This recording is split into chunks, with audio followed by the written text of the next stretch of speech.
चलिए स्टार्ट करते हैं बेटा एक नया लेक्चर। आज लेक्चर नंबर 4 है। इससे पहले 3 लेक्चर कर चुके हैं। अगर आपने पहले 3 लेक्चर नहीं देखे तो प्लीज़ उसको देख लेंगे और मैं इसका लिंक डिस्क्रिप्शन में डाल दूंगा। तो चलिए स्टार्ट करते हैं 4th लेक्चर, जो कि बहुत इंपॉर्टेंट लेक्चर है। इसमें हम क्या देखने वाले हैं, general characteristics of wave. Wave की कुछ करैक्टरिस्टिक्स होती हैं, उसको देखना है, जैसे कि फ्रीक्वेंसी, जैसे कि वेवलेंथ, जैसे कि एम्पलीट्यूड, जैसे कि टाइम पीरियड।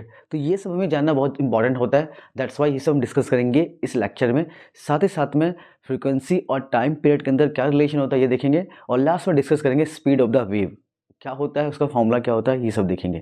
तो चलिए स्टार्ट करते हैं विदाउट एनी डिले। तो सबसे पहला पैरामीटर आता है इस डिस्कशन का, दैट मीन्स की करेक्टरिस्टिक्स का वेव का क्या आता है हमारा, वेवलेंथ।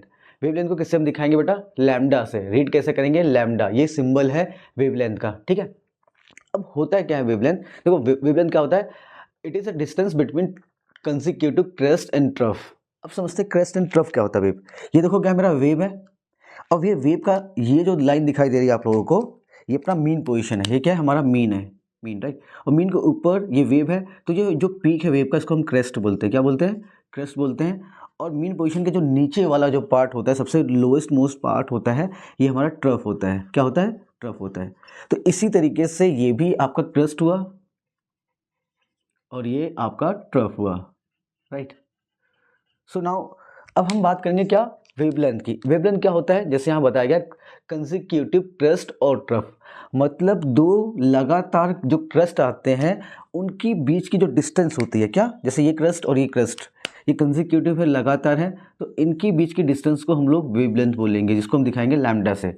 या दो कंसेक्यूटिव ट्रफ, ये मेरा ट्रफ एक यहाँ से स्टार्ट हुआ है और दूसरा ट्रफ मेरा ये रहा, तो यहाँ से लेकर यहाँ तक का जो मेरा क्या है, ये वेवलेंथ हो गया, राइट। तो consecutive crest and trough, okay. या फिर दूसरा डेफिनेशन हम लोग ले सकते हैं यहाँ पे, क्या, distance between two consecutive compression और रेयरिफैक्शन। अब कंप्रेशन क्या होता है, ये जो पोर्शन आपको दिखाई दे रहा है बेटा, ये हमारा कंप्रेशन है। क्या है, कंप्रेशन है। कंप्रेशन का मतलब यहाँ प्रेशर ज़्यादा है, और नीचे वाला जो पोर्शन है हमारा रेयरिफैक्शन है। ऐसे ही ये भी हमारा कंप्रेशन हो गया और ये भी रेयरिफैक्शन हो गया, राइट। तो इन दोनों के बीच का जो भी डिस्टेंस होगा, कंप्रेशन एंड पहला कंप्रेशन और नेक्स्ट वाला कंप्रेशन, इसको भी हम वेवलेंथ कह सकते हैं। Is that clear. या तीसरा तरीका ये हो सकता है, आपसे कोई पूछेगा कि वेवलेंथ क्या होता है, हम इसको कह सकते हैं लेंथ ऑफ वन वेव। क्या, एक वेव की लेंथ। जैसे यहाँ ज़्यादा हौच पौच होगा तो मैं यहाँ बना देता हूँ। तो एक वेव की लेंथ, जैसे ये कोई वेव जा रहा है, तो ये एक वेव गया, एक वेव बना, यहाँ से लेकर यहाँ तक एक वेव बना, तो इसकी जो लेंथ होगी इसको भी हम क्या बोलेंगे, वेवलेंथ बोल सकते हैं, ठीक है। तो तीनों तरीके से आपको पता होना चाहिए कि वेवलेंथ को कैसे हम डिफाइन करते हैं। It is a distance between two consecutive crest और ट्रफ और कंसेक्यूटिव कंप्रेशन और रेयरिफैक्शन। तो यहाँ पे कंप्रेशन दिखा दिया मैंने, दो कंप्रेशन के बीच में, या रेयरिफैक्शन के बीच में भी हो सकता है। ये मेरा रेयरिफैक्शन है, तो ये लैम्डा हो जाएगा, और ये नेक्स्ट वाला रेयरिफैक्शन है, तो ये भी मेरा क्या हो जाएगा, वेवलेंथ हो जाएगा, ठीक है। नाउ उसको दिखाएंगे किसमें, हमेशा यूनिट क्या रहेगी इसकी, हमारी वेवलेंथ की मीटर रहेगी। अब हम बात करेंगे फ्रीक्वेंसी की। क्या, फ्रीक्वेंसी को हम कैसे दिखाएंगे, न्यू, दैट इज इस तरीके से बनाएंगे, सिंबल है, इसको रीड करेंगे न्यू, राइट। अब ये क्या होता है frequency, it is a number of oscillation per unit time, मतलब कि गिवन टाइम में जितना ऑक्सीलेशन होता है उसी को हम क्या बोलेंगे, फ्रीक्वेंसी बोलेंगे। या वी कैन सी दैट कि it is a number of waves produce per unit time, तो गिवन टाइम में कितने वेव प्रोड्यूस हुए हैं, दैट मीन्स कि your frequency of the wave हो जाएगी। दूसरा क्या है, इसकी ऐसा यूनिट क्या होती है, हर्ट्स होती है, और उसको लिखते कैसे हैं शॉर्ट में, capital H small Z, okay. Now अब हम बात करेंगे फ्रीक्वेंसी को निकालना हो तो उसका फॉर्मूला क्या होता है। तो फ्रीक्वेंसी का फॉर्मूला, दो फॉर्मूला हम देखेंगे बेसिकली। पहला formula, frequency is equal to number of oscillation और वाइब्रेशंस। क्या, नंबर ऑफ ऑक्सीलेशंस और वाइब्रेशंस अपॉन में टाइम, राइट। ये दूसरा हो जाएगा, जैसे हमने यहाँ बात की थी, तो number of wave produce upon में टाइम, ये डेफिनेशन से देखा जाए तो आई है, ठीक है। चलिए क्वेश्चन करते हैं एग्जाम्पल की फॉर्म में। देखो ये क्या है, ये वेव जा रही है और ये टाइम है, और टाइम्स किस में, सेकंड में। तो 10 सेकंड में हमें निकालनी है फ्रीक्वेंसी, क्या, मतलब इस वेव की फ्रीक्वेंसी निकालनी, सिंपल सी बात है। तो जैसा भी हमने देखा थोड़ी देर पहले कि फ्रीक्वेंसी का फॉर्मूला क्या होता है, number of oscillation per unit time. अब इसको ध्यान से देखेंगे, अगर मैं एक ऑक्सीलेशन की बात करूं तो अगर वेव यहाँ से स्टार्ट हुआ तब एक ऑक्सीलेशन यहाँ खत्म हो जाएगा, और आगे और जाएगा तो एक ऑक्सीलेशन और हो गया। दैट मीन्स कि यहाँ पे क्या हो गया, 2 ऑक्सीलेशन हो गए कितने टाइम में, 10 सेकेंड में। तो नंबर ऑफ ऑक्सीलेशन अपॉन में time, that is 1/5 hertz, right. या फिर आप इससे भी देख सकते हैं, दूसरा फॉर्मूला हमारा क्या था, number of waves produce per unit time, that is upon में टाइम। तो यहाँ पे कितने वेव है, एक वेव, यहाँ से यहाँ कितना वेव हो गया, एक वेव हो गया, इसके बाद यहाँ से यहाँ कितना वेव हो गया, एक और वेव हो गया, दैट इज 2 वेव हो गए। तो 2 वेव प्रोड्यूस हुए हैं कितने टाइम में, 10 सेकेंड में, दैट इज 1/5 हर्ट्ज आपकी फ्रिक्वेंसी हो जाएगी। तो दोनों तरीके से आप कैसे भी कैलकुलेट कर लो, तो कॉन्सेप्ट सेम है, फॉर्मूला थोड़ा सा वेरी करता है बट एग्जैक्टली कॉन्सेप्ट तो सेम है। Okay, now next very important thing is that कि कभी भी कोई भी वेव है, अगर वो मीडियम चेंज करता है तो उसकी फ्रिक्वेंसी चेंज नहीं होगी, याद रखेंगे। So frequency of a wave do not changes on changing of medium. मतलब कोई वेव है जो एयर में ट्रैवल करके अगर वाटर में चला गया, तो एयर अलग मीडियम है, वाटर अलग मीडियम है, तो उससे ये मतलब नहीं कि फ्रिक्वेंसी चेंज हो जाएगी। फ्रिक्वेंसी मीडियम के इंडिपेंडेंट होती है, याद रखिएगा। बिकॉज फ्रिक्वेंसी किसकी प्रॉपर्टी होती है, सोर्स की। क्या, frequency is the property of source, जिसने इसको पैदा किया, जिसने इसको जनरेट किया है, सो उसकी प्रॉपर्टी होती है। दैट्स वाई फ्रिक्वेंसी कभी चेंज नहीं होती मीडियम चेंज करने पे, राइट। तो चलिए देखते हैं हम टाइम पीरियड क्या होता है। तो टाइम पीरियड क्या होता है, it is a time taken to complete one oscillation और वाइब्रेशन। मतलब एक ऑक्सीलेशन करने में या एक वाइब्रेशन करने में पार्टिकल को जितना टाइम लगता है उसको हम क्या बोलते हैं, टाइम पीरियड बोलते हैं। या हम दूसरे शब्दों में कह सकते हैं कि time taken to produce one complete wave. मतलब एक कंप्लीट वेव बनने में जितना टाइम लगेगा। फॉर एग्जाम्पल बेटा ये है हमारा एक कंप्लीट वेव, अगर ये मान लो हमारा टाइम है, तो अगर टी टाइम में ये बना कंप्लीट वेव तो हमारा क्या हो जाएगा, ये टाइम पीरियड हो गया। और टाइम पीरियड को कैपिटल टी से दिखाएंगे, ठीक है। और उसको मेजर किस में करेंगे, दैट इज असाइनमेंट क्या रहेगी इसकी, सेकंड रहेगी, ठीक है, सिंपल है। उसके बाद हम बात करते हैं मीन पोजीशन की। तो मीन पोजीशन क्या होता है, एक इक्विलिब्रियम पोजीशन होती है, एक स्टेबल पोजीशन होती है, जहाँ से हम किसी भी पार्टिकल का डिस्प्लेसमेंट मेजर करते हैं। जैसे यहाँ बात कर ली जाए, ये हमारा वेव है और ये क्या है, इसकी इक्विलिब्रियम पोजीशन है, या कह लो कि स्टेबल पोजीशन है। इसी को हम क्या क्या, क्या बोलेंगे बेटा, क्या बोलेंगे, मीन पोजीशन बोलेंगे। यहीं से सारे कोई भी पार्टिकल, जैसे यहाँ पार्टिकल की बात कर ली जाए, यहाँ के पार्टिकल की बात कर ली जाए, राइट।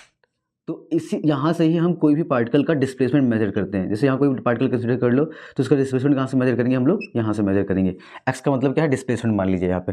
जैसे यहाँ के पार्टिकल का डिस्प्लेसमेंट मेजर करना है अपने को, तो यहाँ से करेंगे, दैट मीन्स मीन पोजीशन से, right. So all the distance, all the displacements are measured from the mean position, that is a equilibrium position, right. Now let's talk about the amplitude. क्या, एम्पलीट्यूड क्या होता है, amplitude ये maximum displacement होता है किसी भी पार्टिकल का, वेव पार्टिकल का, from the mean position. So mean position से मैक्सिमम डिस्प्लेसमेंट, तो ये हो गया, क्योंकि सबसे मैक्सिमम वाला पॉइंट कौन सा है, ये है मैक्सिमम पीक किसका है, पार्टिकल का ये है, तो ये हमारा एम्पलीट्यूड हो गया। एम्पलीट्यूड को कैपिटल ऐसे दिखाएंगे। ऐसे दूसरी तरफ बात की जाए, ये क्या है, ये भी मेरा डिस्प्लेसमेंट है, लेकिन बट ये क्या मैक्सिमम है, तो ये भी मेरा एम्पलीट्यूड कहा जाएगा। So it is a maximum displacement of particle from mean position. इसको थोड़ा बेटर लिख सकते थे हम, थोड़ा सा मैंने कंप्लीट तो नहीं कहेंगे कि लिखा है, अब बेटर रहेगा जो मैं लिखने जा रहा हूँ। So maximum displacement of particle either side of mean position. क्या, आइदर किसी side, either side of mean position, right. ये करेक्ट डेफिनेशन है, किसी भी तरफ maximum displacement from the mean position, right. ये मेरा मीन पोजीशन है, तो मीन पोजीशन से चाहे ऊपर जाओ, किसी पार्टिकल मैक्सिमम डिस्प्लेसमेंट है तो वो एम्पलीट्यूड कहलाएगा, और नीचे जाओ तो ये एम्पलीट्यूड कहलाएगा, ठीक है। Now let's talk about the relation between the frequency and time period. Frequency और टाइम पीरियड के बीच में क्या रिलेशन होता है, ये आपको पता होना चाहिए। वैसे मैं एक शब्दों में बोलूँ, इन दोनों के बीच में क्या रिलेशन होता है, एक दूसरे के रेसिप्रोकल होते हैं। क्या, रेसिप्रोकल। रेसिप्रोकल का मतलब क्या होता है, समझते हैं। अगर मेरी फ्रीक्वेंसी मान लीजिए न्यू है और मेरा टाइम पीरियड क्या है, टी है, तो ये हो एक दूसरे के रेसिप्रोकल। मतलब कि इस 1 में टाइम पीरियड कर देंगे तो फ्रीक्वेंसी आ जाएगी, या फ्रीक्वेंसी अगर टाइम पीरियड को 1 फ्रीक्वेंसी लिख सकते हैं, तो ये एक दूसरे के क्या होते हैं, रेसिप्रोकल होते हैं, राइट। तो सिंपल है ये चीज़ें। तो चलिए हम बात करते हैं नेक्स्ट इम्पॉर्टेंट कॉन्सेप्ट की। तो 2 मिनट दीजिएगा मुझे। तो आई बिलीव अभी तक आपको समझ में आ गया होगा। Now let's talk about the speed of the wave. क्या, speed of the wave. Wave की स्पीड को कैसे मेजर करते हैं ये समझते हैं हम लोग, है ना, कैसे कैलकुलेट करते हैं, क्या फॉर्मूला होता है ये देखते हैं basically. So now next one is speed of wave, very important, speed of wave in a medium, किसी मीडियम के अंदर उसकी स्पीड क्या होनी चाहिए। तो सिंपल सी बात, जिस तरीके से स्पीड का फॉर्मूला क्या होता है, बताओ मुझे, स्पीड क्या होता है, डिस्टेंस अपॉन टाइम, राइट। उसी तरीके से अगर हम बात करें वेव की स्पीड, क्या स्पीड ऑफ वेव, इसको हम वेव स्पीड भी कह सकते हैं। अब देखो जैसे ये कोई वेव है, ये वेव ऐसे मूव कर रही है, जिस तरीके से कोई पार्टिकल आगे मूव करता है ऐसे वेव भी आगे मूव कर रही है इस तरीके से। तो जो पार्टिकल आगे मूव करता है तो वो डिस्टेंस कवर करता है, और जो हमारा आगे वेव आगे मूव करता है तो ये क्या कर रहा है, एक वेवलेंथ कवर कर रहा है, क्या वेवलेंथ कवर कर रहा है। तो यहाँ पे डिस्टेंस की जगह क्या हो जाएगा, वेवलेंथ,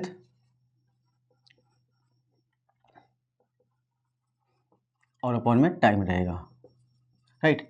तो दैट मीन्स कि स्पीड को v से दिखाऊं, वेवलेंथ लैम्डा से दिखाया जाता है, और टाइम जो भी टाइम इसको लगेगा t से दिखाएंगे। तो ये फॉर्मूला हो गया speed equal to speed of wave equal to wavelength upon में टाइम पीरियड, या कह लो टाइम। और हमें पता है, क्योंकि हमें पता है कि 1 अपॉन टाइम पीरियड क्या होता है, फ्रीक्वेंसी के इक्वल होता है। तो मैं इसको ये लिख सकता हूँ lambda into 1 upon time period, that is जो स्पीड हो जाएगी लैम्डा, यहाँ से लैम्डा इंटू न्यू, मतलब कि स्पीड का दूसरा फॉर्मूला क्या बन गया, स्पीड ऑफ वेव का, स्पीड ऑफ वेव का दूसरा फॉर्मूला क्या बन गया, वेवलेंथ इंटू फ्रीक्वेंसी। तो इन दोनों का मल्टीप्लिकेशन हो गया ये, राइट। तो इस फॉर्मूला को भी हम यूज़ कर सकते हैं, ठीक है। तो आई बिलीव दैट कि ये छोटा सा वीडियो कैरेक्टरिस्टिक्स का आपको समझ में आया होगा और पसंद आया होगा। पसंद आया तो प्लीज़ लाइक जरूर करिएगा वीडियो को। Thank you so much watching this video.